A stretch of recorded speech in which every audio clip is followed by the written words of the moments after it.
രാവിലെ ഞാൻ കുളിച്ച് റെഡിയായിട്ടിരിക്കുന്നത് ഞങ്ങളുടെ വീടിൻ്റെ അടുത്ത് തന്നെ തൊട്ടടുത്തുള്ള അമ്പലത്തിൽ ഉത്സവമാണ് കേട്ടോ.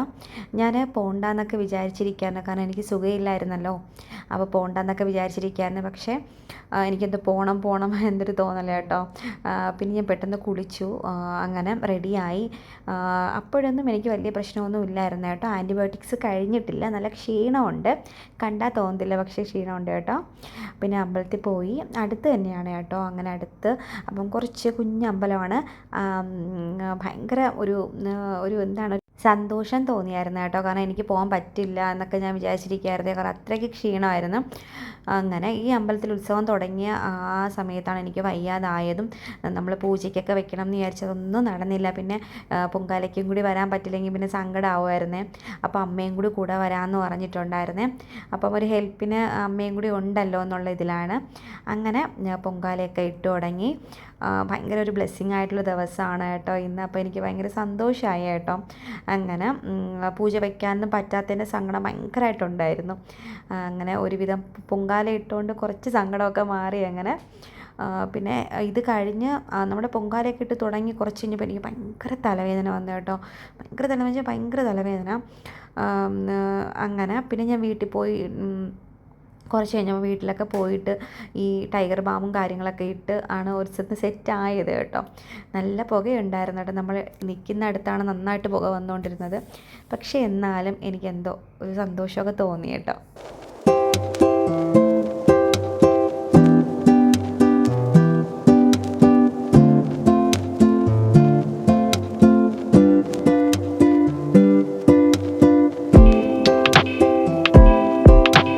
തലവേദന ആയതുകൊണ്ട് തന്നെ അമ്മ പറഞ്ഞ് പൊക്കോളൂ, ഞാനിനി കുറച്ച് നേരം നിന്നോളാം, നേദിച്ചിട്ട് കൊണ്ടുവരാമെന്ന്.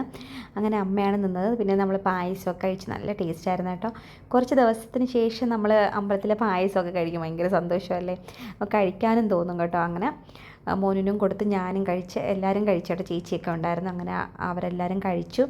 പിന്നെ വൈകുന്നേരമായപ്പോൾ എഴുന്നള്ളിപ്പ് നമ്മുടെ വീടിൻ്റെ അടുത്തുനിന്ന് തന്നെയാണ് കേട്ടോ. നമ്മുടെ വീടിൻ്റെ ഫ്രണ്ടിലെ ഗേറ്റിൻ്റെ അവിടെ നിന്ന് തന്നെയാണ് എഴുന്നള്ളിപ്പ്. ഇവിടെ ദേവിയെ ഈ ഇടതുവശത്ത് ദേവിയെ ഒരുക്കുകയാണ് കേട്ടോ. ഇവിടെ ഈ പന്തലിലാണ് ഇരുത്തിയിരുന്നത്, കാരണം ഊര് ചുറ്റുക എന്നുള്ളത് ഒരിതുണ്ടായിരുന്നേ. അത് കഴിഞ്ഞതിന് ശേഷം ദേവി ഈ പന്തലിരുത്തി ഒരുക്കിയിട്ടാണ് കൊണ്ടുപോയത് കേട്ടോ. അപ്പോൾ അതൊക്കെ കാണാൻ പറ്റി കേട്ടോ. അതൊക്കെ ഒരു വലിയ ഭാഗ്യമായിട്ട് കാണുന്നു.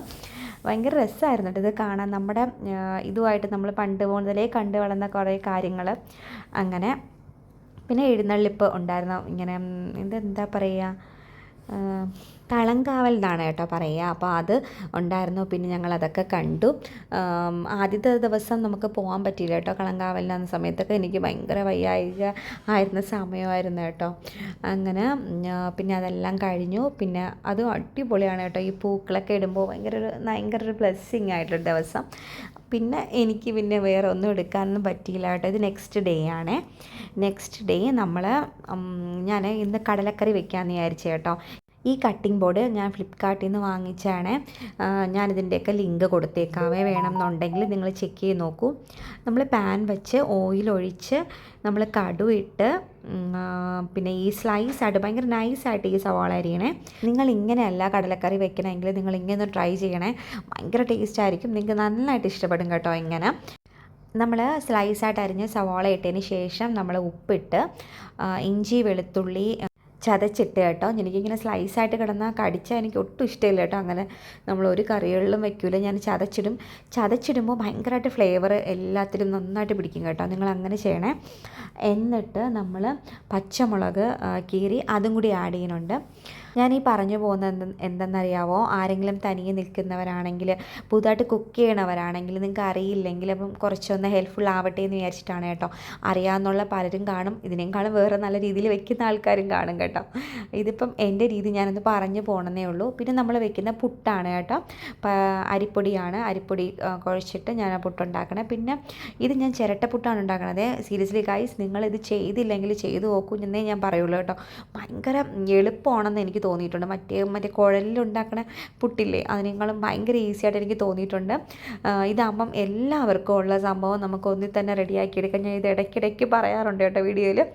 അപ്പോൾ അങ്ങനെ കുറച്ച് തേങ്ങയും നമ്മൾ തേങ്ങ ഈ പുട്ടുപൊടി നനച്ചതിന് ശേഷം തേങ്ങയുടെ ചിരട്ട എടുക്കുക, തേങ്ങ ഇടുക, എന്നിട്ട് പുട്ടിൻ്റെ മിക്സ് നിറയ്ക്കുക, ഒന്ന് പ്രസ് ചെയ്ത് വെക്കുക, എന്നിട്ട് നമ്മൾ ഈ ഇഡ്ഡലി തട്ടിലോട്ട് ഒന്ന് തട്ടുക. അങ്ങനെ നമുക്ക് എത്ര എന്ന് വെച്ചാൽ ഉണ്ടാക്കിയെടുക്കാം. നിങ്ങളുടെ ഇഡ്ഡലി തട്ട് വലുതാണ്, ആൾക്കാർ കൂടുതലുണ്ടെങ്കിൽ അതിനനുസരിച്ച് ഉണ്ടാക്കിയെടുക്കാം കേട്ടോ.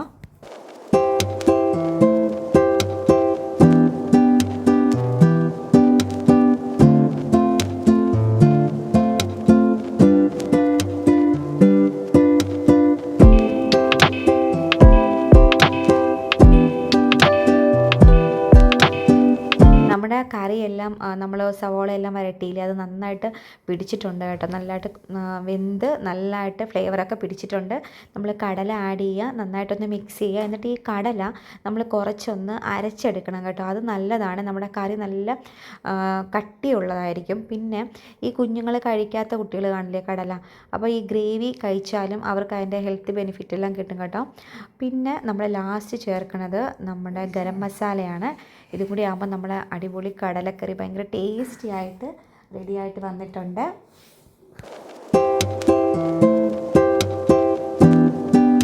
മോനുവിന് ഈ കടലക്കറി ഭയങ്കര ഇഷ്ടമാണ്. അപ്പോൾ ഇന്നത്തെ വീഡിയോ ഇത്രയേ ഉള്ളൂ. നിങ്ങൾക്ക് ഇഷ്ടമെങ്കിൽ എന്തായാലും സബ്സ്ക്രൈബ് ചെയ്യാൻ മറക്കല്ലേ. നെക്സ്റ്റ് വീഡിയോയിൽ കാണാം. അതുവരേക്കും ടേക്ക് കെയർ, ബൈ.